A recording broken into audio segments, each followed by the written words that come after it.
오늘 같이 상고할 말씀은 사도행전입니다. 사도행전 17장 20부터 31절까지입니다. 오늘 이 말씀에서 중요한 구절은 31절을 중요한 말씀으로 이렇게 한번 정하였고, 여기에서 주제를 한번 정해봤습니다. 그래서 믿을 만한 증거라고 이렇게 말씀의 주제를 정하였고요. 17장 31절 제가 한번 읽어보면, 이는 정하신 사람으로 하여금 천하를 공의로 심판할 날을 작정하시고 이에 저를 죽은 자 가운데에서 다시 살리신 것으로 모든 사람에게 믿을 만한 증거를 주셨습니다 하시니라. 그래서 믿을 만한 증거는 오늘 말씀에 무엇으로 결론을 내리고 있느냐 하면, 예수님이 죽으시고 부활하신 것, 이것이 믿을 만한 증거다라고 이야기를 합니다. 우리가 전도집회 때 많은 증거를 보여주고 또 많은 사실들을 증거합니다. 그 사실들은 이 내용을 증거하기 위한 또 다른 작은 기초가 되어지는 지식들이지 그것 자체가 중요한 것은 아닙니다. 그것들을 통하여 예수 그리스도가 어떤 분인가를 믿게 하기 위한 것입니다. 그래서 오늘 이러한 내용들을 함께 이렇게 22절부터 살펴보도록 하겠습니다. 2022년 올해 그 목표를 또 표어를 우리 성도님들에게 지난주 함께 공유하는 시간을 가졌습니다. 그래서 복음으로 하나 되는 교회를 이야기를 했었고, 그것 가운데 첫 번째 실천 목표가 하나님 한 마음과 한 뜻 되기, 그리고 두 번째로 가르침을 받기, 그리고 세 번째 모이기에 힘쓰기, 네 번째로 한 사람 인도하기, 이렇게 실천 목표를 정했습니다. 이것은요, 우리가 구원을 받으면 자주 제가 말씀드리죠. 이 본능적으로 이루어지는 일들입니다. 그리고 우리가 학습을 통해서 교회에 나와서 본능적으로 우리 안에 있는 것들을 더 많이 표출하고 더 많이 실천할 수 있도록 학습하는 과정들입니다. 그래서 그 둘이 조화될 때 더 많은 하나님의 일들을 풍성하게 해드릴 수 있습니다. 그래서 가장 중요한 것은 지난번에 우리 에스겔서 11장에서 우리가 함께 나눴던 것처럼 일치된 마음이 있느냐는 겁니다. 김종건이라고 하는 사람과 일치되는 것, 부부간에 일치되는 것, 그것도 중요하지만 그것보다도 더 우선된 것이 무엇이냐 하면 하나님과 하나 된 마음이 있느냐, 하나님이 우리에게 주신 그 마음이 있느냐 하는 것입니다. 그 마음이 있을 때 제 심령 안에 그 일치된 마음이 있고, 또 누군가의 그 마음 안에 일치된 마음이 있을 때 우리 하나입니까? 라고 묻지 않아도 하나라는 것이죠. 우리 교회 안에서 일치된 마음을 받지 않았을지라도 하나님은 전 세계 어느 곳에서 역사하시는 분이니까 말이 통하지 않는 어느 나라의 그 사람 안에도 일치된 마음을 주시는 것이죠. 만나서 통역을 통해서 어떤 절차를 통해서 대화를 나눠보면 같은 것을 가지고 있는 걸 확인해 볼 수 있습니다. 그래서 이것이 많은 것을 배우게 하는 힘이 되는 것이고요. 그리고 이것이 모이게 하는 것이고, 이것이 복음을 전하게 하는 가장 큰 원동력입니다. 그래서 우리 성도님들이 구원을 받지 않았다면 성도가 될 수 없고, 그래서 교회는 무엇을 전하는 곳이냐 하면 그 일치된 마음, 하나님의 마음이 무엇인가를 알게 하는 곳입니다. 다른 표현으로 구원받게 하는 곳입니다. 하나님의 자녀가 되는 곳입니다. 열심히 살면, 잘 바치면, 열정적으로 살아가면, 율법을 잘 지키면 복 받는다 라고 하는 것을 이야기하는 장소가 교회가 아니라, 성경은 무엇을 이야기하는 책이며 교회는 어떤 곳이냐 하면 구원받아야 한다, 하나님을 만나야 한다, 하나님의 자녀가 되어야 된다라는 것을 이야기하는 책입니다. 그래서 교회에서 구원을 이야기하지 않는다면 그 교회는 핵심을 잃어버린 교회입니다. 자, 그래서 이 중에서 오늘 중요한 것, 두 번째, 가르침을 받기라는 것에 대한 조금 부연 내용들로 오늘 말씀을 좀 준비했습니다. 우리 교회는 왜 다른 교회에게 없는 독특한 형식 하나가 있냐는 겁니다. 왜 전도 집회라 그래갖고 뭐 성경 세미나라고 이야기하기도 하고, 전도 집회라고 이야기하기도 하고, 뭐 성경 강연회라고 이야기하기도 하고, 여러 가지로 이야기를 하는데 꼭 그렇게 일주일이라는, 5일이라는 그 여러 날을 하루에 2시간씩이라고 하는 긴 시간을 걸쳐서 그렇게 뭔 얘기를 하려고 그렇게 날짜를 잡아서 이야기하느냐는 겁니다. 그 내용의 핵심은 무엇이고 절차는 어떻게 되어지냐는 거예요. 그리고 그것이 성경적인 뒷받침이 있느냐는 겁니다. 어디에서 누가 그렇게 했기에 너희들은 그렇게 이야기를 하느냐, 그렇게 그 행사를 하느냐, 5일간이나 또 어떤 절차로 어떤 내용으로 하느냐라고 이야기를 했을 때 우리 성도님들은 모르겠어요. 우리 교회 가니까 처음부터 그러던데요. 우리 교회 목사님은 그렇게 하던데요. 누구는 그렇게 하던데요. 그렇게 이야기를 하실 거냐는 것이죠. 이런 것들이 우리의 정체성이 되는 겁니다. 그리고 그것은 우리의 자부심이 되는 겁니다. 우리만의 독특한 것이 아니라 성경 속에서 성경대로 역사의 흐름에 상관없이 처음부터 전해진 그 방식대로 우리가 그 믿음 속에서 살아가고 있다고 하는 확신이 우리 성도님들의 그 마음 가운데에 새겨질 때 담대하게 우리가 가진 이 진리를 선포할 수 있는 힘들이 될 겁니다. 오늘 이 본문은 제가 좋아하는 본문 가운데 하나입니다. 어떤 성경이든 좋지 않는 성경, 특별하지 않는 성경이 있겠습니까마는 제게는 이 사도행전 17장에 나와 있는 이 바울의 설교가 더없이 좋습니다. 그리고 아주 특별합니다. 왜 그러냐 하면 이 속에 우리 교회의 전도 집회가 어떻게 이루어져 있는가를 잘 포함하고 있습니다. 그래서 이렇게 저는 이야기할 수 있어요. 우리 교회 전도 집회의 내용들은 바울이 이 설교 가운데에서 이야기한 모든 것들을 포함하고 있다. 순서까지도 닮았어요. 순서까지도 똑같습니다. 왜 그러냐? 그 순서가 이루어져야만 온전한 복음이 선포될 수 있기 때문에 그렇습니다. 그래서 오늘 그 내용들을 제가 조금 여러 말씀들을 통해서 나눠보려고 하는데 우리 성도님들 심령 안에 동일한 그런 마음들이 함께 이루어졌으면 합니다. 17장 22절 한번 보겠습니다. 17장 22절을 한번 보시면 바울이 아레오바고 가운데 서서 말하되 아덴 사람들아 너희를 보니 범사에 종교성이 많도다. 내가 두루다니며 너희의 위하는 것을 보다가 알지 못하는 신에게라고 새긴 단도 보았으니 그런즉 너희가 알지 못하고 위하는 그것을 내가 너희에게 알게 하리라. 여기 어려운 단어들이 이제 중간중간 나옵니다. 말이 몰라서 이해를 못하는 것이 아니라 알아는 듣겠는데 이런 내용들이 중간중간 나오다 보면 좀 어려움이 있죠. 그래서 이 아레오바고 그러면 인터넷을 한번 찾아서 검색을 해볼 필요가 있어요. 우리 요즘은 인터넷이 얼마나 발달해 있습니까? 그래서 요즘 티저라 같은 경우는 내가 먹고 싶은 음식 종류만 이야기해도 근처에 있는 맛집들을 다 찾아주잖아요. 그렇게 자세한 안내를 받을 수 있는 이 문명의 도구인 컴퓨터를, 휴대폰을 그런데 먹는 데에 쓰는 것도 좋지만 우리 영을 살찌우는데 말씀을 더 이해하는 데에 활용하는 것도 좋을 겁니다. 컴퓨터, 휴대폰 이런 것들. 그래서 아레오바고가 도대체 뭔지, 그리고 여기 아덴 사람들은 어디 사람을 이야기하는 것인지 이런 부분들도 우리가 한번 살펴보면 좋을 겁니다. 그래서 여기 지금 22절로 23절에는 바울이 왜 이 이야기를 해야만 하는가에 대한 목적을 이야기를 하고 있습니다. 이유와 목적을 이야기를 하고 있는 겁니다.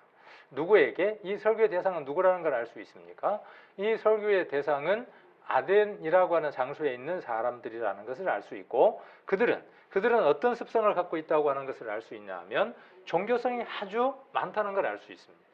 그래서 신을 섬기는데 신의 종류가 너무나 많으니까 그렇게 섬기다가 혹 우리가 알지 못하는 신이 있어서 그 신에게 정성을 다하지 않으면 그 신으로부터 노여움을 받을 것 같으니까 제단을 하나 만들고 그 제단에다가 이름을 붙이기를 뭐라고 이름을 붙였다는 것이죠?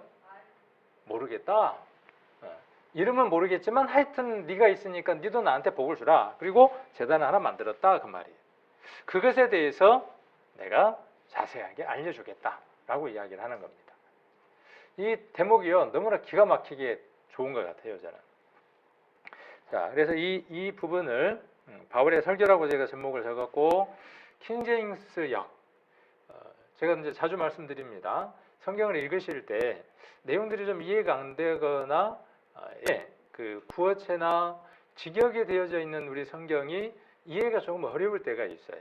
그러면 그 리포브 바이블이라고 있다 그랬죠. 성경 그 휴대폰에 넣을 수 있는 성경이 있는데 여러 종류의 성경을 다 넣어서 보실 수 있습니다. 현대어 성경, 현대인 성경, 바른 성경, 쉬운 성경, 종류도 많죠. 가톨릭 성경, 침례교 성경, 공동 번역 굉장히 많습니다. 그러면 한 구절을 놓고 10개 번역을 갖고 볼 수 있어요. 그러면 이 한 구절을 10개 성경을 갖고 읽어보면 뭔 내용인지 감이 딱 잡힙니다. 잘 익은 홍시를 잡으면 안 되죠. 물컹이에서 깨져버리니까. 어쨌든 잡을 수 있어요. 딱 잡아서 느낌이 옵니다. 또 여러분들이 만약에 영어를 하실 수 있다, 다른 나라 언어를 하실 수 있다 그러면 그런 언어들로 성경을 보면 좀 더 풍성한 이해를 하실 수 있습니다. 그러면 우리 성경이 번역이 잘못됐다는 말이냐? 그렇지 않습니다. 우리 보는 이 개역 한글 성경만큼 번역이 잘 된 성경도 없습니다. 그런데 조금 단어나 직역으로 번역을 하다 보니까 조금 이해를 하는 데에 어려움이 있어서 그렇죠. 근데 여러 번 읽다 보면 안 어려워요. 그런데 여러 번 읽는 것보다는 이렇게 여러 개의 성경을 두고 읽으면 참고가 된다. 여러 차례 말씀을 드리는 겁니다. 왜? 그렇게 한번 해보시라고. 그래서 킹 제임스 흠정역을 보면 그때의 바울이 마르스의 언덕이라 그랬어요. 여기 아레오바고라고 하는 거를 킹 제임스 여기에서는 마르스의 언덕이다 이렇게 이야기를 했습니다. 한 가운데 써서 이르되 너희 아테네 사람들아, 아테네라고 이야기를 했네요. 아덴을. 내가 알고 보니 너희가 모든 것에 지나치게 미신에 사로잡혀 있도다. 우리나라만큼 미신이 많은 나라가 어디 있을까요? 밤에 뭐 깎으면 안 돼요? 손톱 깎으면 안 돼. 문지방 어떻게 해요? 밟고 넘으면 안 돼. 그죠? 그런 것들이 다 뭐예요? 미신이에요. 그렇게 하면 뭐예요?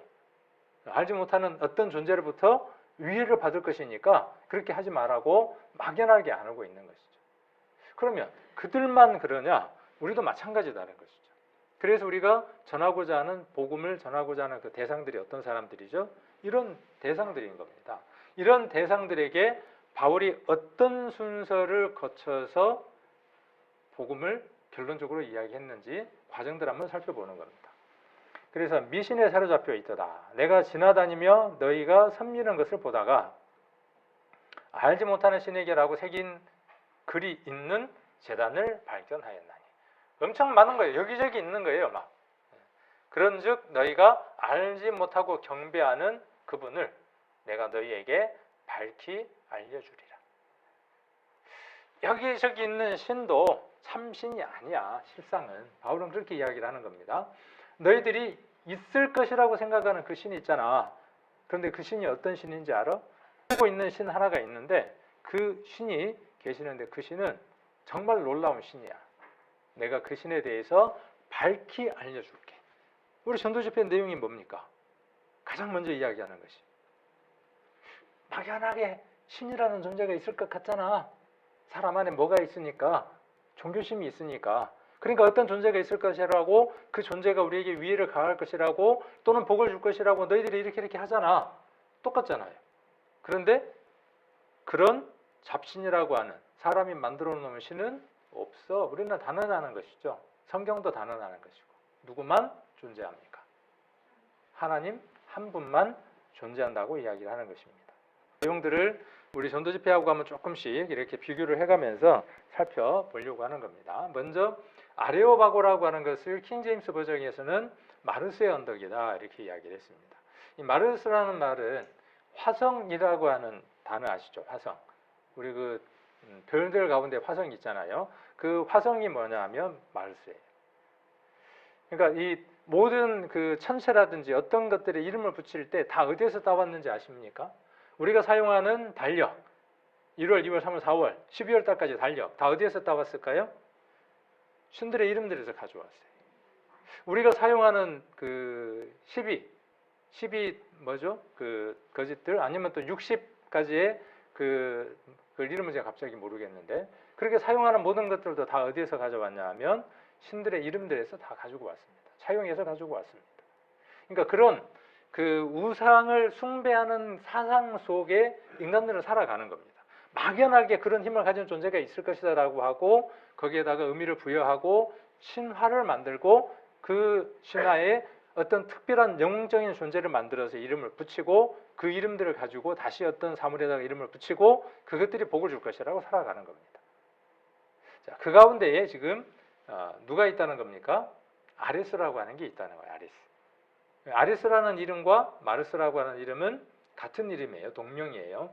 근데 후에 이 아레스라고 하는, 여기 이제 읽어드릴게요. 아레오바고는 그리스 아테네의 아크로폴리스 북서쪽에 있는 아레이오스 파고스, 그러니까 아레스의 언덕이라고 불리우는 바위예요. 커다란 바위입니다. 이것은 오늘날로 치면 고등법원입니다.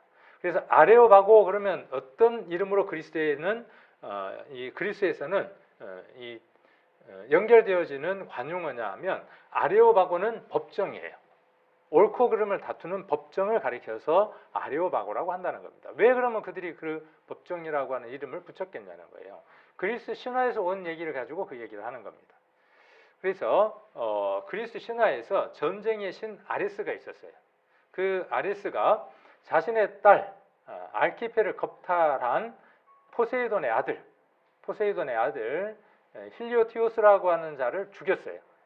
죽였으니까 어떻게 해야 되겠습니까? 재판을 받아야 될 거 아니에요. 그 재판의 장소가 어디라고 보는 거죠? 거기 언덕이라고 보는 겁니다. 그래서 거기서 재판을 하고 무죄로 풀려났어요. 그래서 거기를 법정, 재판을 했던 곳이다. 그리고 누가 재판을 했던 곳이다? 전쟁의 신 아레스가 거기에서 재판을 받았던 언덕이다라고 이야기를 해서 아레스의 언덕. 그리고 이후에 로마 시대에는 아레스 언덕을 로마 신화 전쟁의 신 이름을 따서 마르스 언덕이라고 불렀어요. 그러니까 성경에 기록되어져 있는 헬라의 원문대로 번역을 한다면 아레오바고라고 번역하는 게 옳습니다. 그대로 그냥 가져온다면. 근데 킹 제임스 버전은 어떻게 번역한 것이죠? 시대가 많이 바뀌어서 로마 시대로 넘어가서 그 언덕을 뭘로 의역한 거죠? 마르스의 언덕이라고 의역한 겁니다. 왜요? 지금 시대의 사람들에게 이러한 내용들을 좀 더 이해를 시켜주기 위해서 의역을 한 겁니다. 자, 그래서 최초의 살인 재판이 있었던 곳, 신들의 살인 재판이 있었던 장소를 아레스의 언덕, 마르스의 언덕이라고 한다는 겁니다. 자, 그 장소가 어디에 있다는 거죠? 그 장소가 어디에?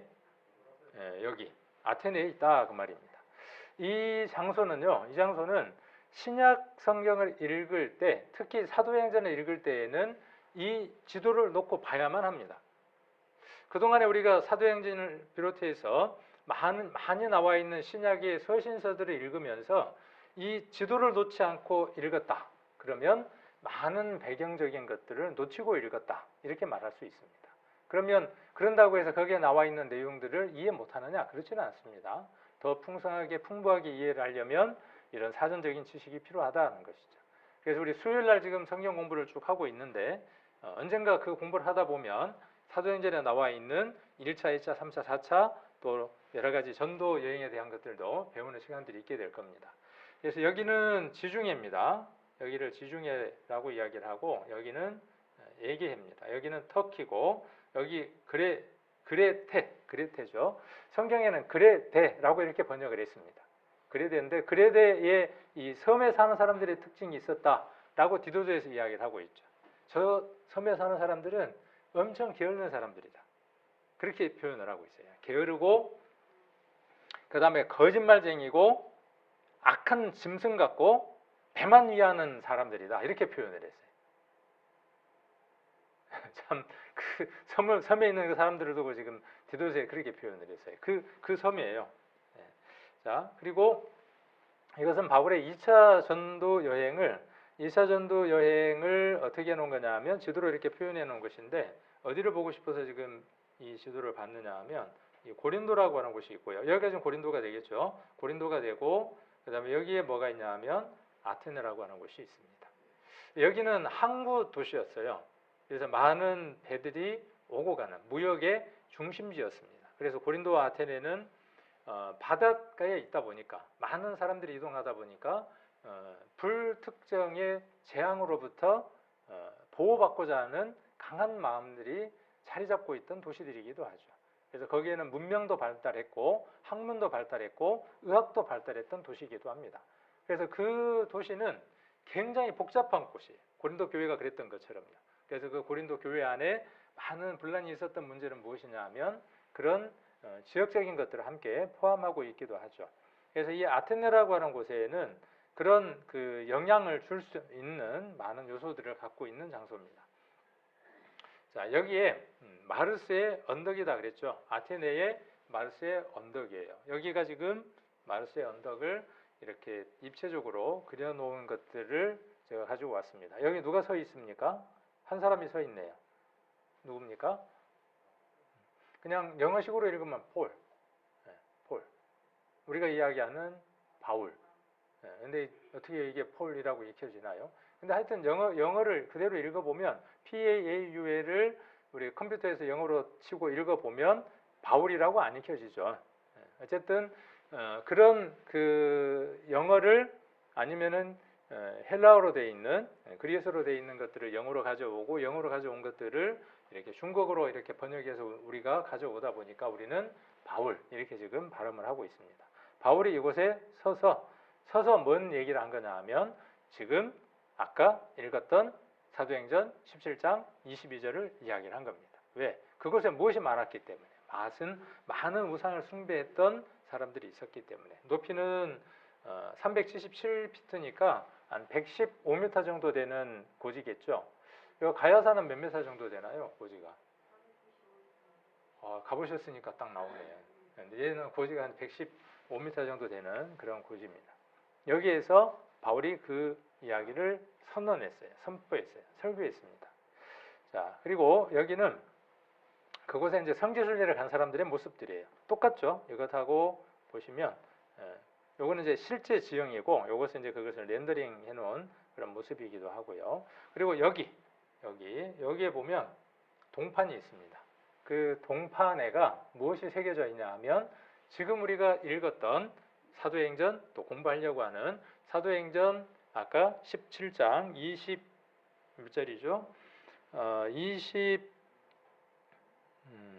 22절부터 31절까지의 내용이 쭉 기록이 되어 있습니다. 자, 거기에 쭉 다니다 보니까 바울이 뭘 봤다 그랬죠? 요곳에서 아테네에서 알지 못하는 신이라고 새긴 것도 보았다 그랬죠. 고고하게 발달해서 지금은 뭐 아테네든 로마든 여러 장소들을 고고학들을 발굴해 볼 수 있습니다. 그 발굴한 유적물 가운데에 많은 유적물들이 있는데 바울이 갔던 그 현장 또 주변에 어떤 것들이 많은 것들을 볼 수 있냐 하면 여기 보면 신에게 또는 신성한 여인에게라고 새긴 제단이 있더라는 거예요. 그러니까 얘도 어떤 제단이냐 하면 알지 못하는 신이라고 새겨져 있는 제단 가운데 하나입니다. 그리고 여기도 어떤 제단이냐 하면 알지 못하는 신에게라고 새긴 명문이 있는 제단입니다. 여기에다 대고 절하고 빌고 했다는 것이죠. 우리가 지금 산을 가다가 특별하게 생긴 돌멩이나 이런 것들 하나 있으면 어떻게 해요? 하나 이렇게 올려놓고 가죠? 올려놓고 뭐라 그래요? 우리 아들 대학 가게 해주세요. 그러잖아요. 그리고 또 지나가던 한 사람이 또 이상한 거 하나 있으면 그 위에다가 또 하나를 올려놓고 어떻게 해요? 또 복 주세요. 그리고 올라가죠? 또 그렇게 하는 것처럼 그런 것들 보았던 것처럼 그리고 우리에게 지금도 그것이 있는 것처럼 근데 지금도 많은 고고학들이 발견되고 있는데 그런 발견된 것들의 빈문회가 이렇게 알지 못하는 신에게라고 새긴 빈문들이 있다는 겁니다. 자, 이제 본격적으로 바울의 설교 내용들 한번 들어보자는 것이죠. 자, 대상이 누굽니까? 이방인입니다. 이방인인데 어떤 사람들이에요? 철학적으로 아주 지식이 많은 사람들이며, 그렇죠? 철학적으로 지식이 많은 사람들이며, 그 다음 또한요, 많은 신들을 숭배하는 사람들에게 이야기를 하는 겁니다. 그럼 그들에게 가장 먼저 뭘 이야기를 해야 될까요? 많은 신을 숭배하는 그들에게 우리가 가장 먼저 이야기해야 할 내용이 무엇이겠습니까? 이곳에 오는 하나님을 믿지 않는, 하나님은 없을 것이다, 계실지도 모르겠다, 알지 못하는 신, 똑같은 것이죠. 그런 분들에게 가장 먼저 이야기해야 될 게 뭘까요? 복 받습니다. 교회 나왔으니까. 자, 이리 오세요. 명단 적으시고 앞으로 출석 잘 하십시오. 속은 거예요. 철저하게 속은 겁니다. 가장 먼저 들려줘야 하고 가장 먼저 이야기해야 될 게 뭘까요? 하나님이 어떤 분이신지를 설명해 주어야 합니다. 그래서 창조주 하나님에 대해서 바울이 설명을 합니다. 그래서 저는 우리 전도 집회 첫째 날과 둘째 날에 해당하는 내용이다라고 제가 한번 여기에다 정의를 한번 내려봤어요. 우주와 그 가운데 있는 만유를 지으신 신께서는 하나님이 어떤 분인지에 대한 설명을 짧고 명료하게 이야기를 하죠. 창조주다, 지으신 분이다. 자, 그러면서 뭐라고 말씀하시죠? 천지의 주체신이 손으로 계신 전에 계시지 아니하고 손으로 지은 전에 계시지 아니하고 신전에 있는 줄 아느냐? 제우스 신처럼 포세이돈처럼 누구누구 신처럼 그 신전 안에 갇혀 있는, 그래서 간혹 밥 한번 챙겨다 주면 그 맛있다고 먹고 금부치 갖다 주면 그거 받는 그런 신인 줄 아느냐? 천천만만의 콩떡이다. 그렇게 바울은 지금 선언하고 있는 겁니다. 우리 전도 집회의 첫째 날, 둘째 날 내용을 함축하면 어떤 내용이에요? 하나님은 천지의 주인이시며 모든 것을 창조하신 분입니다. 창세기 1장 1절에 나와 있는 말씀들, 여러 말씀들을 통해서 선포하는 거죠. 그리고 뭘 하는 겁니까? 우리가 이해할 수 있는, 우리 주변에 있는 것들을 통해서 그것들을 증거하는 작업들을 하는 것이죠. 바울의 선포와 동일합니다. 똑같습니다. 또 무엇이 부족한 것처럼 사람의 손으로 섬김을 받으시는 것이 아니니 이는 만민에게 생명과 호흡과 만물을 친히 주시는 자이십니다.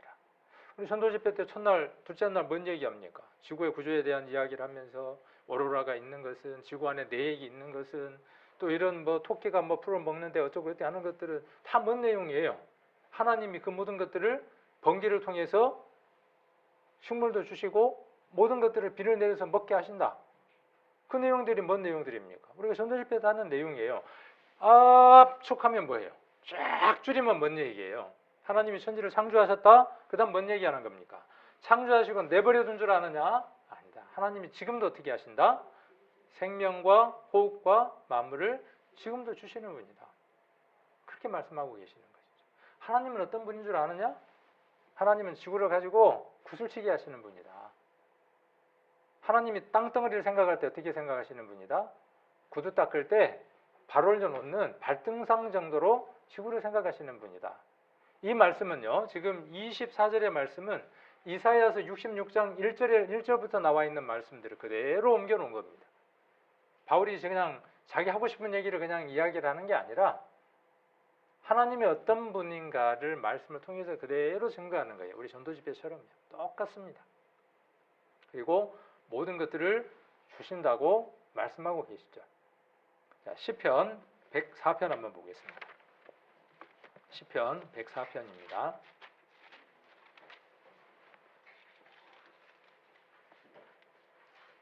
(24절) 104편 24절. 이런 내용들이 많으니까 오늘 하루 종일 이거에 대한 얘기를 찾아도 부족하겠죠. 전도집회가 그런 것처럼 몇 구절들만 좀 확인을 해보려고 하는 겁니다. 시편 104편 878페이지 24절. 여호와여, 주의 하신 일이 어찌 그리 많은지요. 주께서 지혜로 저희를 다 지으셨으니 얼마나 지혜롭습니까? 그 지혜로 지으셨고 주의 부요가 땅에 가득하니이다. 저기 크고 넓은 바다가 있고 그 속에 동물 곧 대소생물이 무수하니이다. 그렇죠? 땅에 있는 생물보다 어디에 있는 생물이 훨씬 더 많습니까? 바다에 있는 생명체가 훨씬 더 많습니다. 그 모든 것들을 만드시고 그 모든 것들을 이끌어 가시는 분, 부요하게 하시는 분, 그분이 누구라고요? 하나님이라고. 시편에도 동일하게 이야기를 하고 있죠. 선척이 거기 다니면 주의 지으신 악어가 그 속에서 논이 나이다. 이것들이 다 주께서 때를 따라 식물 주시기를 바라나이다. 사람만 지 힘으로 먹고 사는 줄 알아요? 모든 동식물들은요, 하나님이 계시지 않으면 먹을 수 없다고 인정을 하고 있는데 사람만 지 힘으로 먹고 사는 줄 알아. 주께서 주신즉 저희가 취하며 주께서 손을 펴신즉 저희가 좋은 것으로 만족하다가 주께서 낯을 숨기신즉 저희가 떨고 주께서 저희 호흡을 취하신즉 저희가 죽어 본 흙으로 돌아가나이다. 모든 것이 어디에 있습니까? 하나님 앞에 있습니다. 이걸 줄이니까 뭔 얘기가 돼요? 생명과 호흡과 만물을 친히 주시는 분이 누구다는 거예요? 구약에 나와 있는 모든 내용들을 딱 줄여서 이야기하니까 이 이야기더라는 거예요. 이렇게 멋지게 이야기할 수 있는 분 있을까요? 바울은 구약에 능통했던 사람입니다. 이방인들에게 쉽게 명확하게 그들이 들었을 때 어떻게 저렇게 해박하게 저런 지식을 이야기할까 할 정도의 내용들을 구약에 있는 것들을 잘 해석해서 그들에게 지금 선포하고 있는 거죠. 현대어 성경에는 그분은 이 세상과 그 안에 있는 모든 것을 지으신 분입니다. 그분은 하늘과 땅의 주인이시기 때문에 인간의 손으로 만든 신전에 계시지 않습니다. 또한 인간의 손으로는 그분이 원하시는 바를 채워드릴 수조차 없습니다. 왜냐하면 그분은 필요한 것이 하나도 없으시기 때문입니다. 오히려 그분 자신이 모든 인간에게 생명과 호흡을 주시고 필요한 것을 만족하게 채워주십니다. 이렇게 풀어서 또 이야기를 하면 조금 더 고개가 끄덕거려져요. 같은 내용이긴 하지만 그분이 누구라고요? 계실지도 몰라. 돌멩이 하나 놓으면서 복 주세요. 그건 못 주지만 그렇게 빌었을 때, 그렇게 구했을 때 참으로 모든 것들을 주실 수 있는 분, 지금도 주시는 분은 누구라고 지금 선언하고 있는 겁니까? 알지 못하는 신은 아니야. 창조주 하나님이야. 그렇게 지금 바울은 이야기를 하고 있죠. 우리 전도집회 첫째 날, 둘째 날에 선포되는 내용과 일치합니다. 똑같습니다. 자, 두 번째로 26절로 27절 한번 봅니다. 사도행전으로 다시 돌아가서 17장 26절, 27절 한번 보시면 이 전도집회 때 단골로 찾는 성경이기도 하죠. 인류의 모든 족속을 한 혈통으로 만드사 온 땅에 거하게 하시고 저희의 연대를 정하시며 거주의 경계를 하나셨으니 이는 사람으로 하나님을 혹 더듬어 찾아 발견케 하려 하심이로되 그는 우리 각 사람에게서 멀리 떠나 계시지 아니하도다. 하나님은 멀리 떠나지 않는 분이다. 그렇게 이야기를 하고 있습니다. 이 성경도 쉬운 성경, 현대어 성경, 좀 쉬운 말로 한번 보도록 하겠습니다.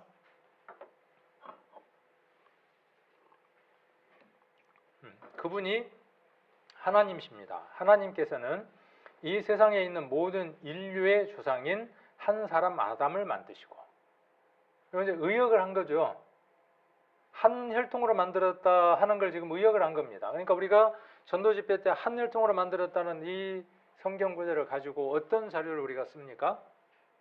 피가 하나였다는 것도 쓰고 그 다음에 인류는 한 뿌리에서 나왔다고 하는 동영상도 쓰고 하죠. 이 말씀이 여러분들 주변에서 얼마든지 확인할 수 있습니다라고 하는 증거들을 가져다가 이해를 시켜주는 것이죠. 들어보니까 어때요? 인종이 백인종, 확인종, 흑인종 이렇게 세 종류의 인종이 있지만 결국은 한 인종에서 나왔구나. 피가 여러 종류의 피가 있지만 두 사람만 있어도 거기에서 네 가지 혈액형이 충분히 나올 수 있는 것이구나 하는 것들을 배우고 알게 되죠. 이때는 어떻게 말할 수밖에 없었겠어요? 이렇게 선언하고 선포할 수밖에 없었겠죠. 자, 아담을 만드셨어요. 그리고 그에게서 인류를 온 세계에 퍼져나가게 하셨습니다. 좀 더 이해가 쉽죠? 이렇게 읽으니까요. 자, 하나님께서 어느 나라가 흥하고 어느 나라가 망하며 언제 그렇게 될 것인가를 미리 다 정하시고 이게 지금 뭐예요? 연대. 여기서는 지금 연대라고 그랬습니다. 이 연대라는 얘기를 여기서는 이렇게 길게 풀어서 지금 이야기를 하고 있는 것이죠.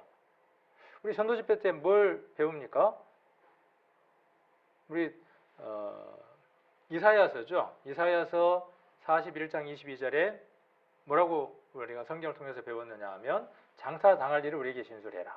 또 이전 일에 어떠한 것도 구해라. 우리가 연구해 보겠다.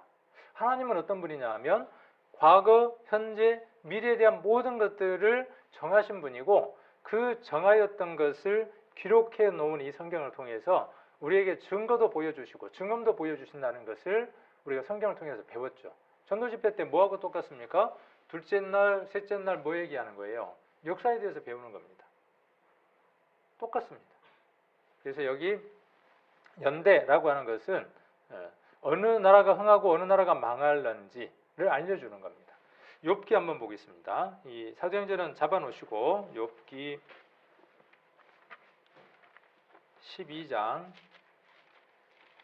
23절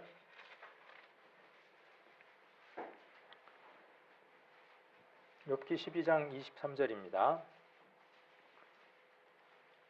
만국을 772페이지 구약 만국을 여러 나라들이죠. 각각의 나라들을 필요하시면 하나님이 필요하시면 그 말입니다. 만국을 커지게도 하시고 나라가 부강하는 것 누구 손에 있다는 겁니까? 그 나라 정치자들이 잘해서 천천만만의 콩떡이라고요. 만국을 커지게도 하시고 다시 멸하기도 하시며 열국으로 광대하기도 하시고 다시 사로잡히기도 하시며 우리나라가 일제시하에 있었던 것도 물론 우리가 힘이 없어서 그랬겠죠. 그러나 그 모든 것들도 누구의 허락하에서? 하나님의 허락하심 속에서. 특히 이스라엘의 흥망성쇠는 하나님과 직접적인 아주 밀접한 연관을 갖고 있는 것이죠.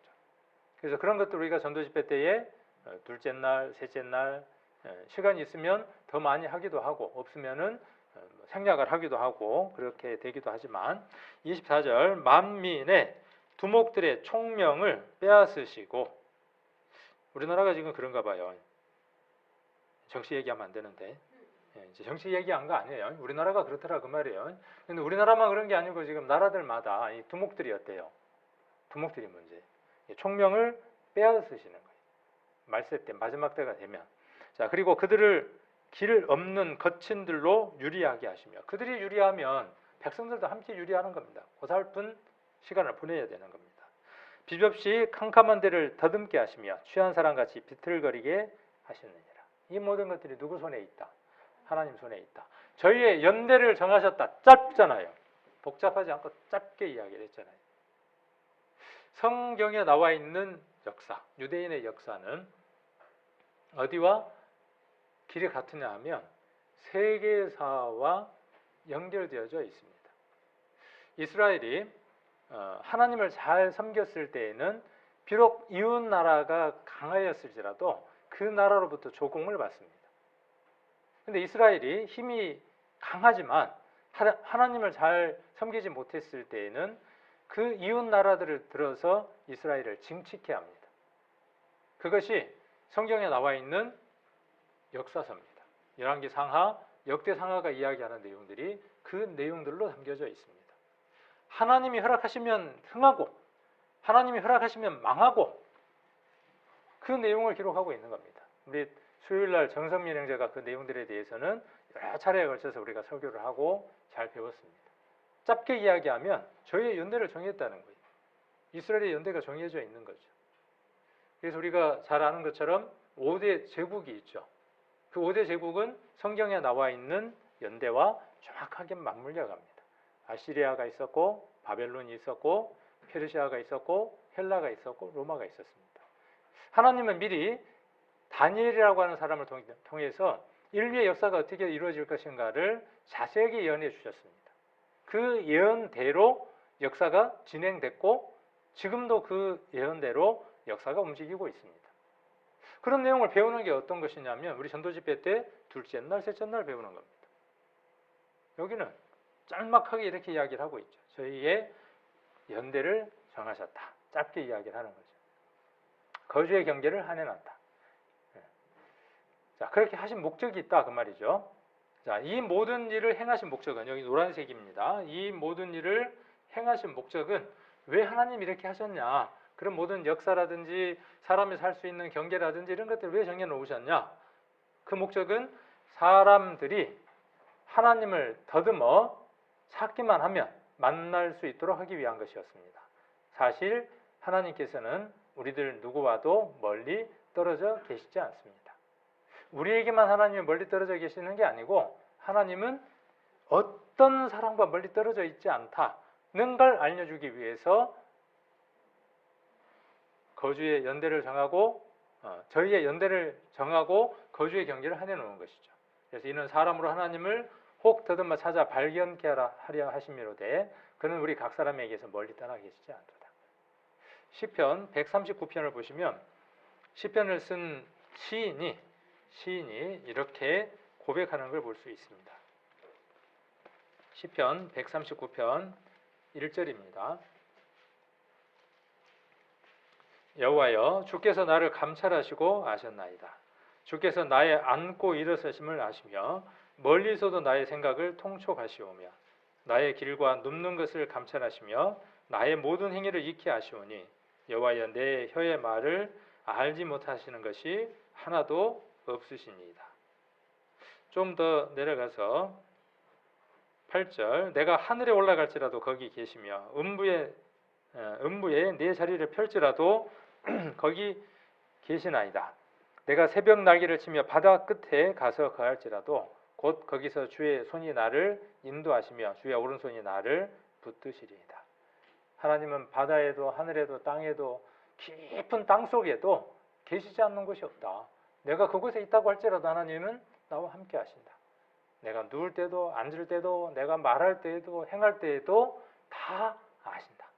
나는 다 잊어버렸지만 하나님은 그 모든 것들을 기억하고 계신다. 그러니 어떻게 해라? 정신 차리고 하나님 앞에 설 생각을 하고 살아라. 결론이 그 얘기죠. 그리고 어때요? 하나님 찾는 거 어렵다 안 어렵다?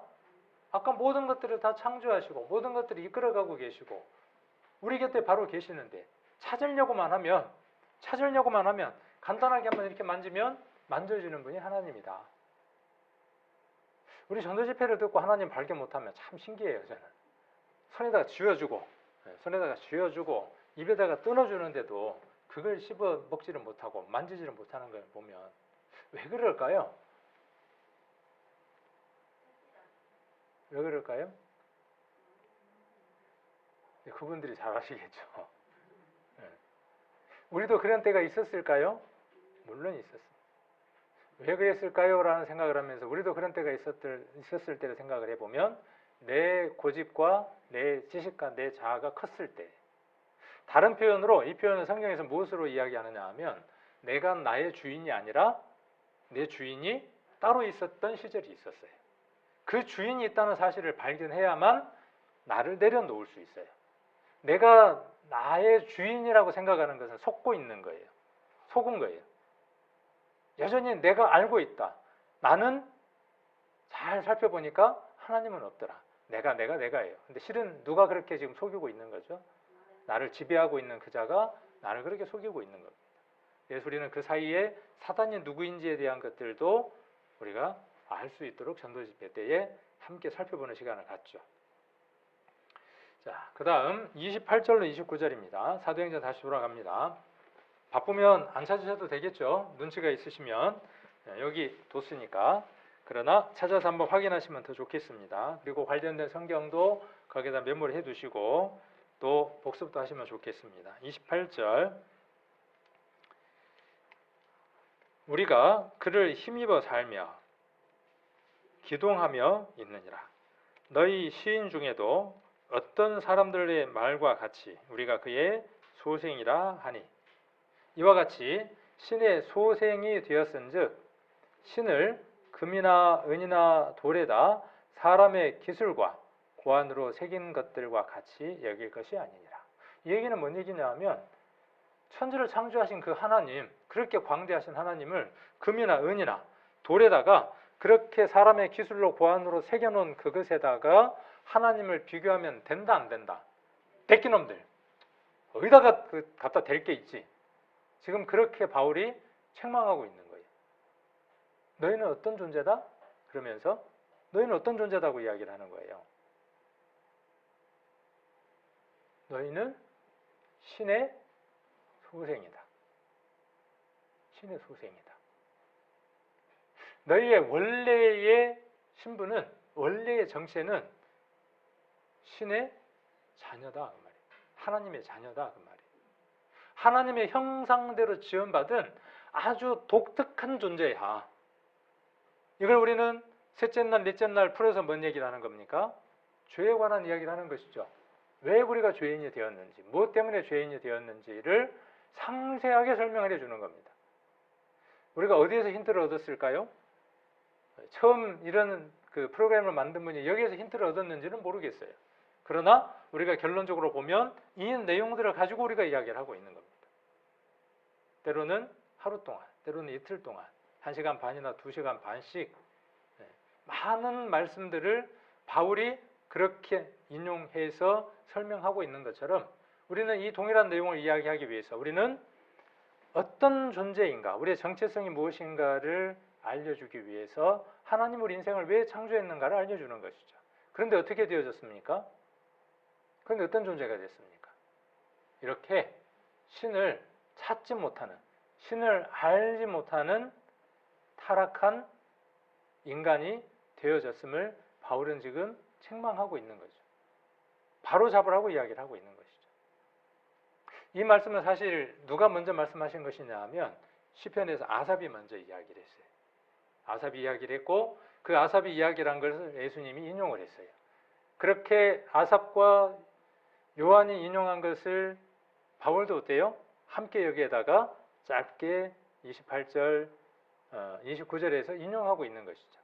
그래서 성경을 많이 읽으면요, 이렇게 연관된 성경들을 꿰뚫어서 이렇게 이을 수 있습니다. 그걸 관주라고 이야기를 합니다. 요한복음 한번 찾아보겠습니다. 요한복음 10장 34절입니다.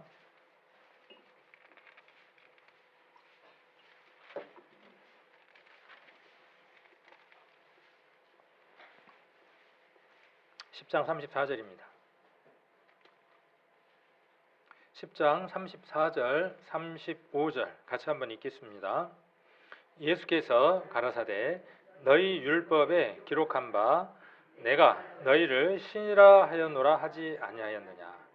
성경은 폐하지 못하나니 하나님의 말씀을 받은 사람을 신이라 하셨거든.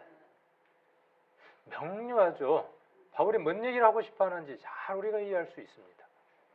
제가 보는 성경에는 밑에 깨알같은 글씨로 돋보기를 써야 되는 그런 글씨로 뭐라고 적어놨냐 하면 시편 82편 6절 이렇게 적어놨어요. 그럼 맞나요? 네. 근데 성경을 많이 읽으면 그렇게 안 적어놔도 그 성경이 떠올라요. 그런 분들이 적어놓은 거죠. 그렇겠죠? 많이 성경을 읽은 분들이 이 성경은 그것과 연관된 성경이야 하고 적어놓은 겁니다. 시편 82편 6절 한번 보겠습니다.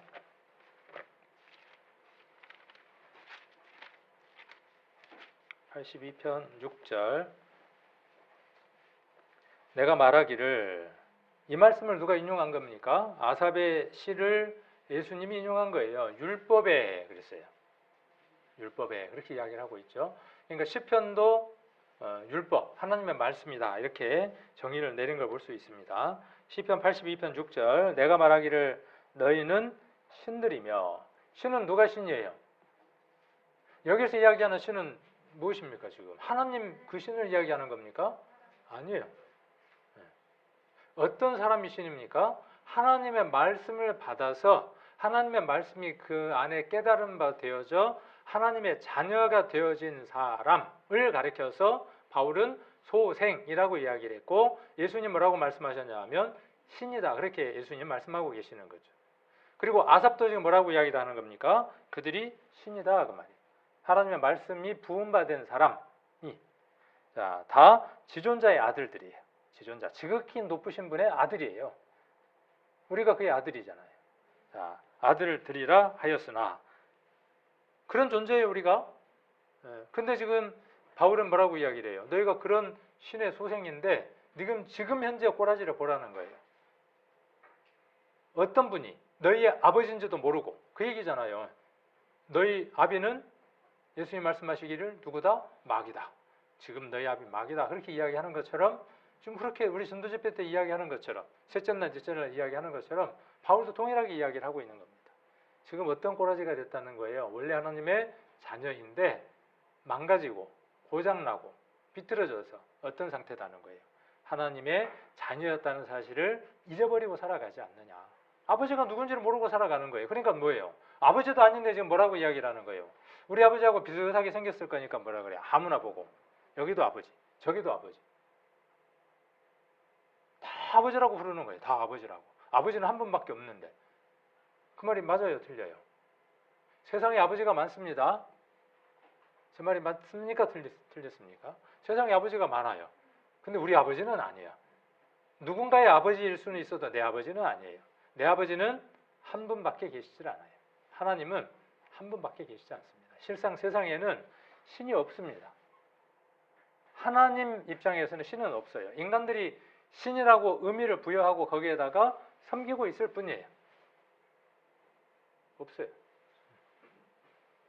자, 그리고 너희는 범인같이, 시편 82편 7절입니다. 너는 범인같이 죽으며, 원래는 죽지 않는 인생인데 죽을 수밖에 없는 사람이 되어진 거죠. 자, 방백에 하나같이 엎어지리로다. 하나님의 심판을 받고 지옥 갈 수밖에 없는 인생이 되어졌구나라고 아삽이 지금 이야기를 하는 것이죠. 그래서 어느 시인이라고 이야기를 했죠. 어느 시인 중에 어떤 사람들의 말과 같이 우리가 그의 소생이다. 진실이에요. 그런데 아버지를 제대로 찾지 못해서 이렇게 어디에다 대고 알지 못하는 신이다라고 이렇게 붙일 정도로 망가졌다고 이야기를 하는 겁니다. 우리는 하나님 안에서 숨쉬고 움직이고 살아가고 있습니다. 여러분의 시인 중에 한 사람이 우리는 하나님의 자녀들이다라고 말한 그대로입니다. 그러니 하나님을 인간들의 손으로 금이나 은이나 또는 돌을 깎아서 만들어낸 우상 같은 것으로 생각할 수 있겠습니까? 많이 배웠다며 과학도 이야기를 하고 철학도 이야기를 하고 고등학교도 졸업하고 대학도 졸업하고 대학원도 졸업하고 많이 배웠다면서, 그런데 누가부지가 누군지도 모르냐 이 말이에요. 누가부지 함자도 못 쓰고 누가부지가 어떤 분인지를 모르느냐 그 말이에요. 왜 옆집 아저씨 보고 뒷집 아저씨 보고 아버지라 부르냐 그 말이에요. 이사야서 46장도 한번 보겠습니다. 이사야 46장 5절입니다. 46장 5절.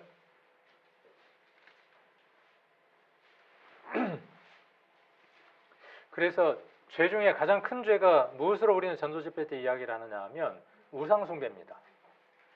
다른 표현으로 하나님을 섬기지 않고 하나님을 찾지 않고 살아간 모든 시간이 우상을 숭배한 것과 같습니다. 46장 5절. 너희가 나를, 나는 누구일까요? 너희가 나를 누구에 비기며 누구와 짝하며 누구와 비교하여 서로 같다 하겠느냐. 여기 아까 지금 바울이 이야기한 것 29절의 말씀 현대어 성경을 이해를 하시면 좀 쉬울 것 같아요. 자, 그러니 하나님을 인간들의 손으로 금이나 은이나 또는 돌을 깎아 만들어낸 우상과 같은 것으로 생각하는 거예요. 비기는 거예요. 이스라엘이, 하나님의 백성인 그 이스라엘이 하나님을 섬기지 않고 이방 사람들이 섬겼던 신들을 수없이 섬겼어요. 금이나 은이나 이런 것들로 송아지의 모양을 만들고 여러 모양들을 만들어서 절했어요. 그랬을 때 하나님이 지금 이사야 선지자를 통해서 책망하고 있는 말씀이죠. 하나님을 지금 누구와 지금 비교하고 있는 거예요. 하나님을 누구에게 비기며 누구와 짝하며 누구와 비교하여 서로 같다 하느냐 그 말이에요. 사람들이 주머니에서 금을 쏟아내며 은을 저울에 달아 장색에게 주고 그것으로 신을 만들게 하고 그것에게 엎드려 경배하고 그것을 들어 어깨에 메어다가 그의 처소에 두면 그것이 서서 있고 거기서 능히 움직이지 못하며 그것에게 부르짖어도 능히 응답지 못하며 고난에서 구하여 내지도 못하느니라. 그렇죠. 보면 큰 금덩어리 우상을 만들어 갖고 금박을 입혀 가지고 어떻게 합니까? 차로 여러 사람들이 저다가 어디에다 갖다 얹어요? 신당이라고 하는 데다가 법당이라고 하는 데다 갖다 집어 넣죠. 근데 그게 움직이긴 합니까? 말이나 합니까? 그걸 누구에다가 비교한다고요? 하나님에게 비교한다. 그 죄 영원한 불못에서 세세토록 고통받을 줄 아십시오 하고 선언하는 거죠. 그래서 우리 전도집회 때 셋째 날, 넷째 날과 넷째 날 죄 이야기하는 날과 동일합니다. 다른 얘기를 우리가 이야기를 하는 것이 아닙니다.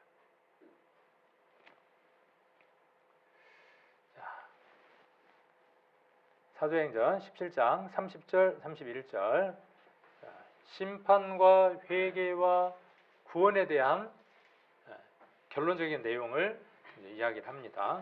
사도행전 17장 다시 갑니다. 17장 30절 한번 보시면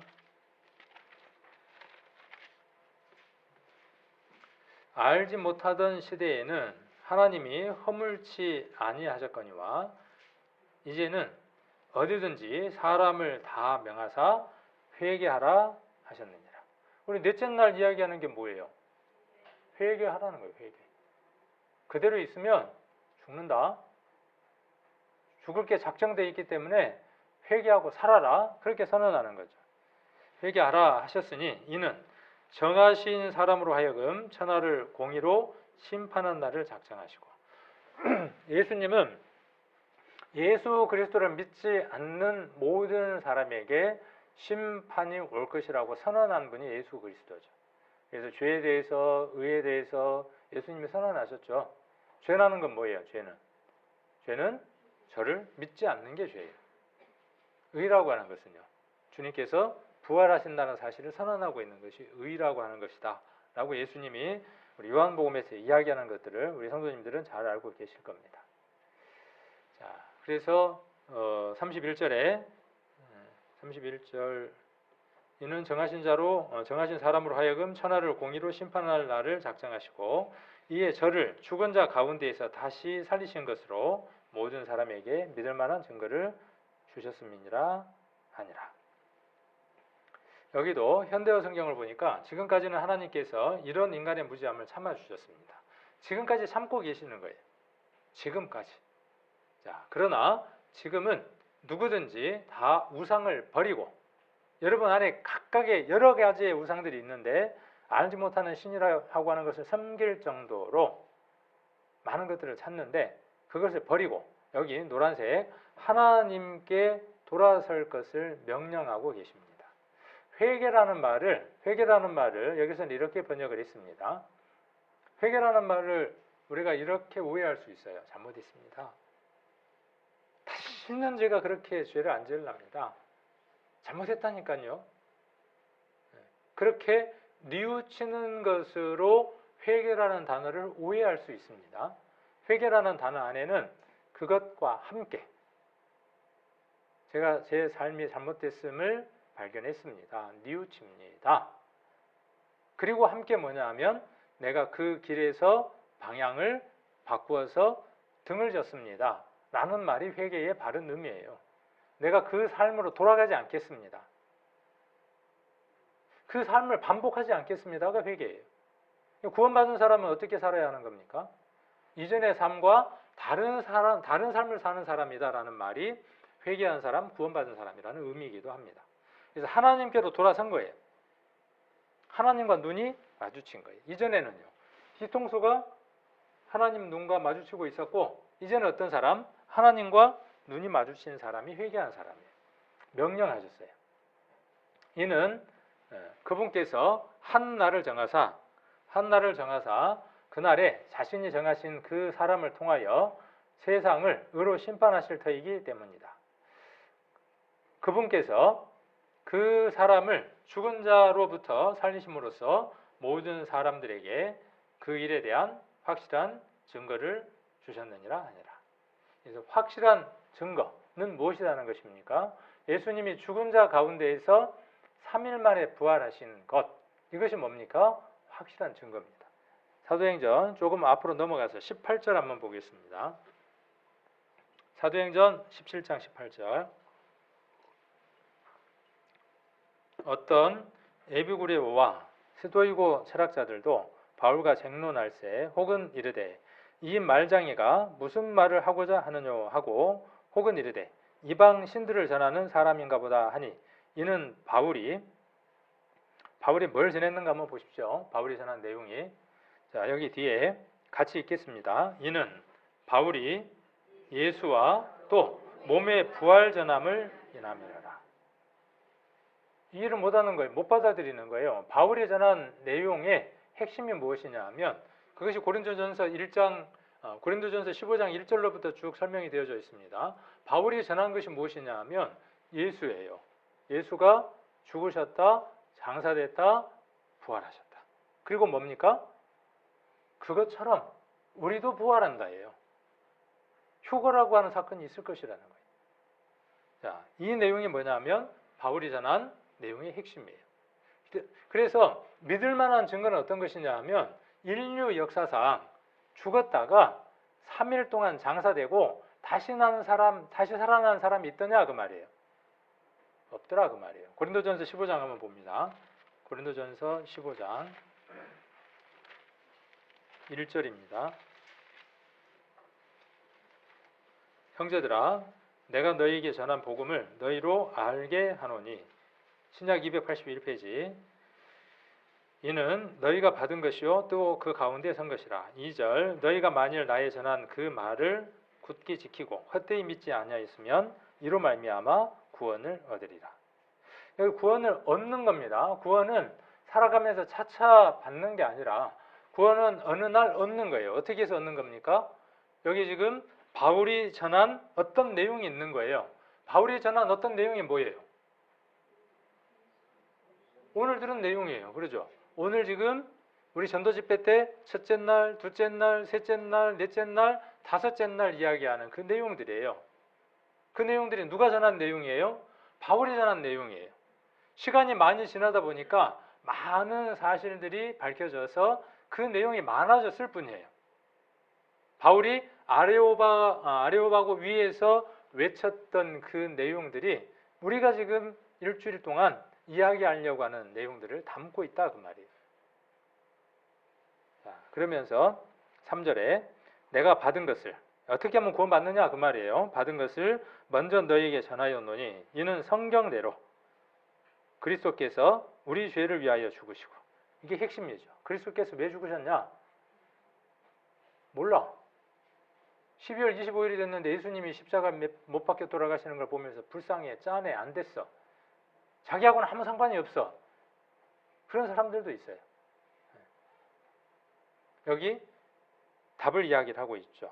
그리스도께서 우리 죄를 위하여 죽으시고 이건 믿는 게 얼마나 어려운지 모릅니다. 이 짧은 이 내용 이건 믿는 것이 머리로는 아는데 가슴에는 안 내려와 있고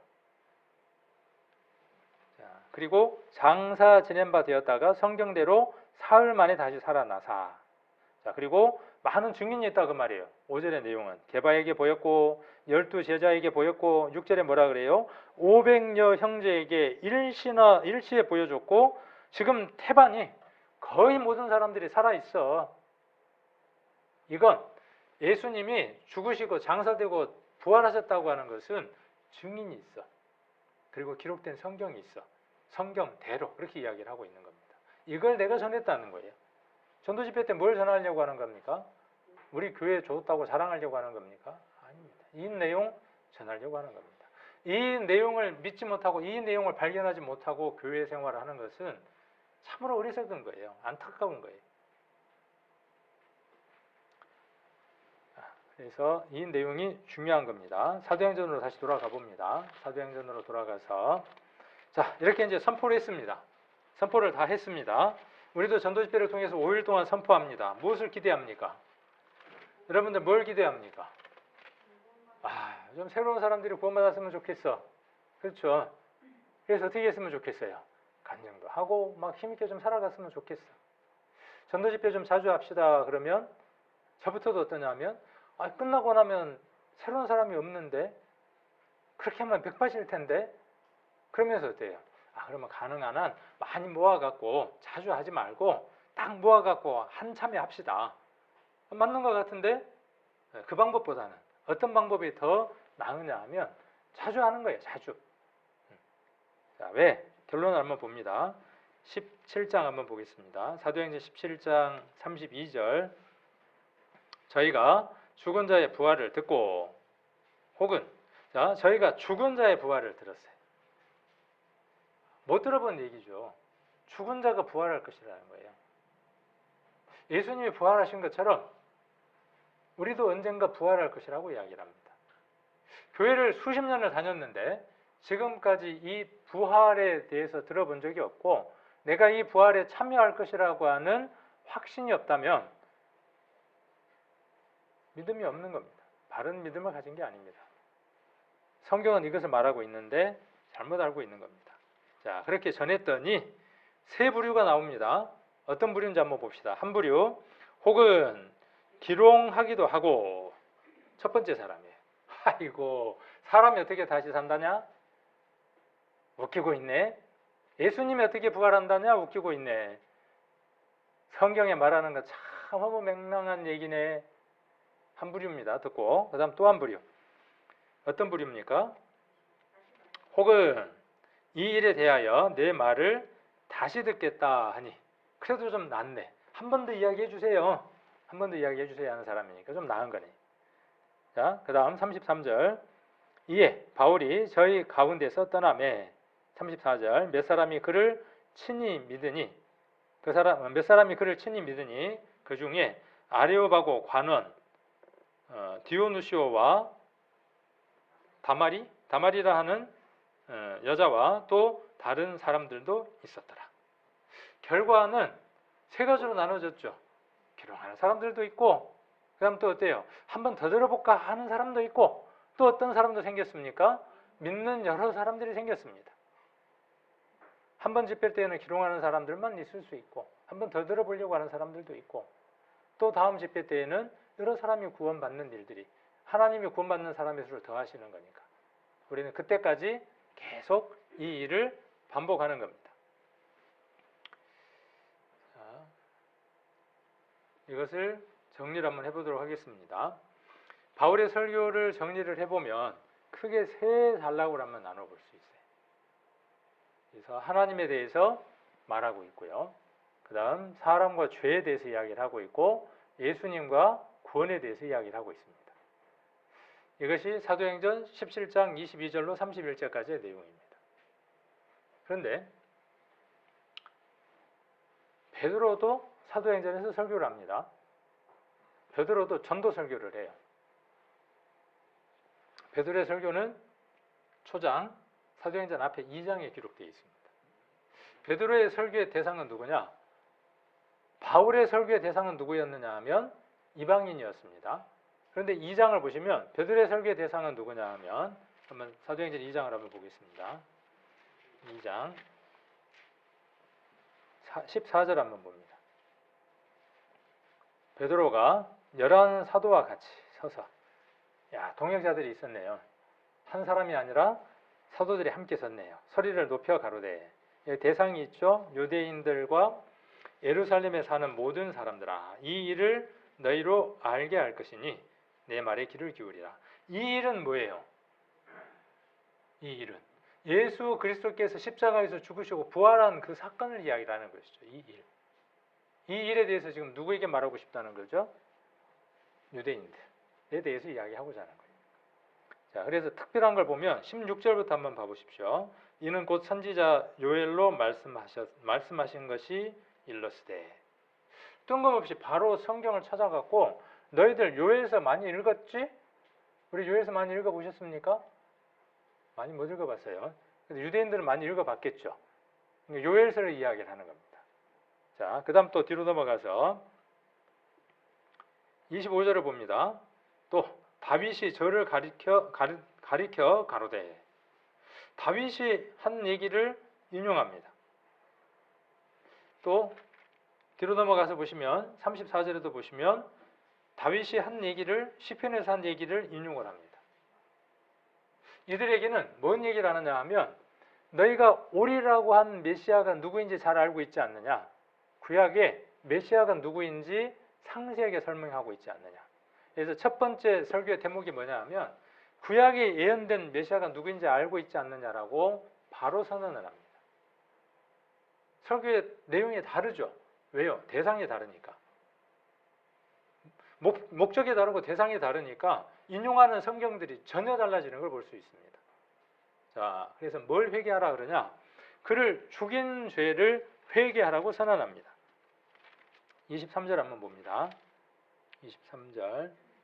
자, 그가 사도행전 2장 23절. 그가 하나님의 뜻에 하나님의 정하신 뜻과 미리 아신 대로 내어준 바 되었거늘 너희가 법 없는 자들의 손을 빌어 못 박아 죽였으나 하나님께서 사망의 고통을 풀어 살리셨으니 이는 그가 사망에 매여 있을 수 없음이라라. 너희가 그분이 누군지를 아느냐? 구약에 예언된 그분이야. 근데 너희들이 어떻게 했어? 그분을 십자가에 못 박히게 하는 중대한 죄를 범했어. 왜? 로마의 압제에서 해방되고자 하는 그 육신적인 갈망 때문에 영의 구세주인 예수 그리스도를 알아보지 못했어 라고 지금 책망하고 있는 거죠. 자, 그러면서 37절로 한번 가봅니다. 36절. 그런즉 이스라엘 온 집이 그랬죠? 유대인들을 두고 이야기를 하는 겁니다. 정녕 알지니 너희가 십자가에 못 박은 이 예수를 하나님이 주와 그리스도가 되게 하셨느니라 하니라. 이어집니다. 37절. 저희가 이 말을 듣고 그랬어요. 유대인들의 회개는 아까 사도행전 17장에 나와 있는 그 회개와 본질적으로 다른 걸 볼 수 있죠. 뭘 회개하라 그랬어요? 하나님을 등지고 죄를 범하고 살았던 그 시절을 회개하라고 이야기를 하고 있지만 여기서는 뭔 얘기를 이야기합니까? 베드로는 이방인보다 더 큰 죄를 너희가 범했어. 하나님이 인간의 모습으로 오신 그분, 하나님인 그분을 너희가 어떻게 했어? 십자가에 못 박았어. 그 죄를 너희들이 알아? 자, 그러니까 어땠습니까? 37절에 저희가 이 말을 듣고 그랬어요. 그 말이에요, 지금. 마음에 찔려 베드로와 다른 사도들에게 물어 가로되 형제들아, 우리가 어찌할꼬 하거늘. 그렇죠. 가슴을 쳤겠죠. 정말 영안이 뜬 사람은 성령으로 말미암아 눈이 밝아진 유대인들 같은 경우는 어떻게 했겠어요? 바로 그곳에서 꼬부라져서 하나님 앞에 마음을 돌이켰겠죠. 그래서 초기 복음은 유대인을 중심으로 해서 회당을 중심으로 해서 복음이 충만하게 전해집니다. 그러다가 이방인들이 구원받기 시작을 하죠. 그런 내용들을 담고 있는 것이 사도행전의 내용이죠. 38절 너희가 가로되 베드로가 가로되 너희가 회개하여. 이 회개는 어떤 회개예요? 그러니까 똑같은 회개지만 사도행전 17장에 나와 있는 회개, 동일한 회개라고 하는 단어지만 여기에서 회개할 내용은 무엇이에요? 예수 그리스도를 십자가에 못 박게 한 죄인인 그들을 통해서 못 박게 한 그 죄로부터 회개하라 그런 얘기예요. 자, 그래서 예수 그리스도의 이름으로 세례를 받고 죄 사함을 얻으라. 그리하면 성령을 선물로 받으리니. 그래서 구원을 얻는 것이죠. 이렇게 해서. 그래서 베드로의 설교와 바울의 설교는 다른 걸 볼 수 있습니다. 우리가 상담을 하거나 그럴 때 다르게 대합니다. 상담을 할 때 우리가 상대방을 체크를 합니다. 하나님 인정하십니까? 예. 제가요, 기도원에서 하나님을 봤어요. 그러면 그분에게는 어떻게 합니까? 예, 하나님 만나셨어요. 그렇게 합니까? 기도원에서 하나님 만났다 그러면 어떻게 합니까? 다시 하나님 계신 것부터 이야기를 해야죠. 예, 제가 하나님 계신 거 믿습니다. 하나님 천지를 창조하셨고 말씀도 하나님이 말씀하셔서 기록하셨습니다. 그럼 그분에게는 뭔 얘기하는 겁니까? 그 다음 단계로 넘어가는 겁니다. 상황에 맞춰서 상담을 하는 거죠. 사도행전을 보면요, 이렇게 큰 바울이 이야기했던 전도 집회 스타일의 설교가 있고, 그 다음 여기 베드로처럼 말씀을 이미 하나님을 알고 율법 가운데 살아가려고 하는, 잘 섬겨보려고 하는 스타일이 있고, 그 다음 또 어떤 사람도 있습니까? 빌립처럼 한 성경을 헤매면서 못 깨닫는 사람도 있어요. 그럼 어떻게 합니까? 특별 맞춤 출장 상담을 보내죠. 누구를 보내서? 빌립이라고 하는 사람을 보내서 출장 상담을 해요. 네가 읽는 걸 깨닫느냐? 지도하는 자가 없으니 어떻게 깨닫겠느냐? 이리 와봐, 내가 알려줄게. 누구에 대한 얘기냐면 예수님에 대한 얘기 알려주는 겁니다. 또 집으로 어떻게 합니까? 가정 방문을 가요. 가정 방문을 가서 어떻게 합니까? 이리 와봐, 앉아갖고 이거 한번 들어봐 해서 상담을 해서 구원받게 하죠. 우리 교회가 하고 있는 모습들과 특이하고 다른 점이 있습니까? 아닙니다. 제가 사도행전을 읽어보면요, 깜짝깜짝 놀랄 때도 있고 등이 소름이 돋는다 그러죠. 어떤 데 보면 소름이 샥 돋을 때가 있어요. 야, 우리 교회가 어떻게 이렇게 성경대로 지혜를 얻어서 이렇게 잘 하고 있을까? 그리고 전하는 내용이 복받아라가 아니라 잘 먹고 잘 살아가 아니라 그렇게 핍박을 많이 받았던 핵심의 메시지인 몸의 부활에 대해서 이야기를 하고 있을까? 그런데 소름이 참 돋을 때가 있어요. 그리고 내가 헤매지 않고 다른 건 여러 군데 다니지 않고 내가 이 교회에서 이 말씀을 깨달았다는 것이 얼마나 귀한지, 그리고 그 사실을 알고 있는 사람들이 다수인 교회에서 내가 살아간다는 것이 얼마나 큰 축복인지. 근데 간혹 미워할 때도 많죠. 그러면 안 되는데 얼마나 귀한 사람들인데. 자, 그래서 베드로의 설교 내용이 이러한 내용들로 조금 차이가 있다는 걸 보여드리고 있고요. 우리 전도 집회 내용도 바울이 했던 내용과 같습니다. 왜 이걸 보여드리느냐 하면 표를 우리가 하고 있는 것이 우리의 독특한 어떤 특허물이 아니라 성경 속에서 나와 있는 것들이 지금 우리에게 그대로 들어와서 이 일들을 하고 있다는 거예요. 우리의 뿌리가 어디인가를 찾아갈 수 있는 거예요. 쉽게 찾아가 보는 겁니다. 우리의 뿌리는 신명교도 아니고 누군가가 선교사가 와서 이 사실을 전해준 것도 아니고 물론 그들이 우리에게 그 내용들을 전달하는 데 많은 애를 썼죠. 그러나 그들도 그 뿌리가 어디에 있어요? 이곳에 있는 겁니다. 우리는 여전히 그 사실을 전달하려고 하는 겁니다. 신학을 하면 4년 동안 하죠. 저도 해봤어요. 4년 동안. 궁금하기도 하고 뭘 배우는지 궁금하기도 하고 또 뭘 해보고 싶었냐 하면은 사회복지에 관한 걸 좀 해보고 싶어서 이왕 공부를 하는 거 한번 4년을 작정하고 한번 해보자 그리고 시작을 했는데 우리나라 참 좋은 나라예요. 지금 대학을 가면 등록금도 다 대줘요. 4년 동안 돈 하나도 안 내고 다녔어요. 그리고 학교도 요즘 안 가도 돼요. 요즘 그렇잖아요. 코로나 때문에. 근데 우리는 제가 다니는 학교는 4년 전부터 안 가도 돼요. 그렇게 해서 4년을 공부를 해봤어요. 그래서 신학이라고 하는 것도 공부도 한번 해보고 사회복지도 한번 공부를 해보고 공부를 해보니까 그러면 우리가 지금까지 알고 있었던 내용과 다른 내용을 거기서 이야기를 하고 있을까요? 그렇지 않습니다. 근데 문제는 그들이 우리가 알고 있는 이 복음을 그들이 믿고 있고 공유를 함께 할 수 있을까요? 그렇지는 않다라는 거예요. 왜 그럴까요? 구원은 공부를 해서 얻는 게 아닙니다. 하나님의 자녀가 되는 것은 노력해서 얻는 게 아닙니다. 깨달으면 구원 얻는 거 아닙니다. 깨달으면 하나님의 자녀가 되는 거 아닙니다. 알면 하나님의 자녀가 되는 거 아닙니다. 그와 개인적인 신분을, 개인적인 관계가 맺어져야 그의 자녀인 것입니다. 전도 집회를 통해서 그 사실을 깨달았다 하는 것은 어떤 내용을 함포하고 있어야 되죠? 내가 하나님의 자녀요 관계를 가졌다는 사실을 인지하고 깨닫는 것이 구원이에요. 깨달으면 구원이 아니라 그 관계가 인정되어지고 그 관계 속에서 살아가는 자가 어떤 자냐 하면 구원받은 자예요. 그 자가 하나님의 자녀예요. 신학에서는 그걸 해줄 수 없어요. 그 관계가 맺어진 사람일 것이라고 전제하고 배경적인 것들을 알려주는 겁니다. 그래서 이것을 신학적인 용어로 한번 바꿔보면요. 하나님에 관한 것 성경론이에요. 신론 이런 것들로 이야기를 할 수 있고 그 다음에 인간론 사람에 대해서 이야기하는 건 인간론이라 그러고 죄에 대해서 이야기하는 건 신론이라고 이야기를 하고 예수님에 대해서 한 학기 동안이나 배워요. 15회나 걸쳐서 15주차나 배웠는데 뭘 이야기하는지 잘 몰라. 핵심은 간단한데 우리는 핵심을 간단하게 이야기할 수 있는데 그 다음 구원론이고 그래요. 제가 여기 책을 갖고 왔는데 이게 그 내용들이에요. 지금 우리가 전도 집회 때 이야기하는 내용들이 한 권에 담겼어요. 이게 신학 입문이라고 해서 한 학기 동안 이 책을 배우고 이 책하고 그 다음에 이 두 권의 책을 교수가 요약을 해서 한 학기 동안 가르칩니다. 그럼 그 내용 속에 뭐가 들었냐 하면 바울의 설교 사도행전 17장 22절로 32절이 그 속에 들어 있습니다. 한 학기 배웠는데 그런 믿음이 올까요? 안 온다고요. 왜요?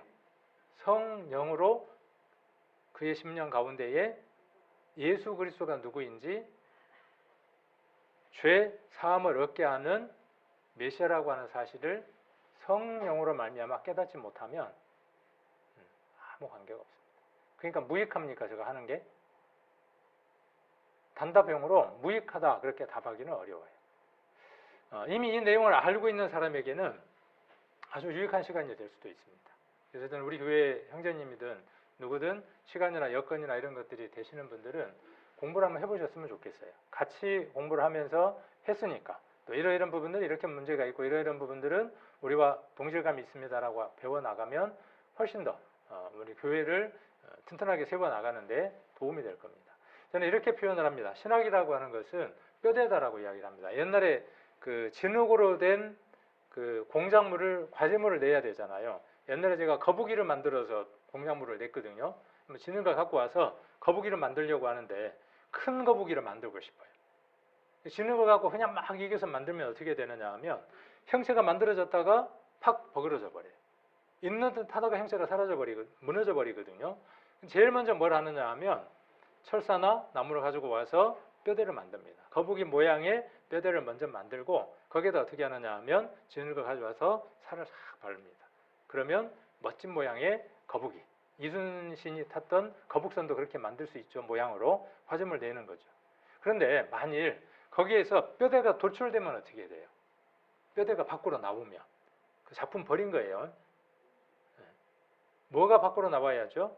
밖에 보이는 이 형체들이 잘 드러나고 그 속에 튼튼한 것이 들어있어야 하죠. 그래서 바른 신학이라고 하는 것은요, 바른 뼈대와 같습니다. 우리 교회 안에는 저렇게 4년 동안 가르치는 신학을 하지 않더라도 그 신학의 기초가 되는 이 바울의 설교를 통해서 그 뼈대를 얼마든지 튼튼하게 만들 수 있습니다. 우리 교회 전도 집회는 어느 신학이든 어느 대학에서 하는 것보다 성경의 본질에 대한 뼈대를 튼튼하고 확실하게 만들어줍니다. 제가 4년 동안 공부해 보니까요, 정말 그렇더라고요. 정말.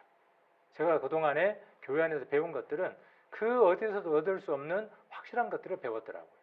저는 그걸 확인했습니다. 4년 동안에. 어떤 분들은 우리 교회가 틀렸더라 그러고 배우고 가신 분들도 있고 그런데 그분들은 저는 문제가 있다라는 생각을 많이 합니다. 한번 해보시면 이런 것들도 확인할 수 있을 겁니다. 그거 4년 동안 다 할 수 없잖아요. 그렇죠? 4년 동안 어떻게 할 겁니까? 모든 사람이 다 할 수는 없어요. 그러나 전도 집회를 통해서 우리가 여기서 이야기하는 모든 것들을 뼈대를 튼튼하게 세울 수 있습니다. 우리 성도님들이 이번 전도 집회 때 내 뼈대를 확인하시기를 원합니다. 머리가 되는 뼈대, 하나님이 어떤 분인지에 대한 뼈대를 만들어 가시고 몸통, 죄에 대한 것, 하나님에 관한 것, 이 몸통에 관한 것들도 명확하게 만드시고 확인하시고 그리고 그 위에 온전한 살을 채워 가십시오. 그 살은 누군가에게 보여질 내용들이 되어지겠죠. 이것이 온전한 신앙인 겁니다. 그래서 이번 전도 집회를 통해서 누구든 누가 우리에게 믿는 내용들을 이야기할 때 바울처럼 술술술 설명할 수 있는 그런 귀한 하나님에 대한 지식들을 넘치도록 채울 수 있는 우리 귀한 성도님들이 되셨으면 합니다.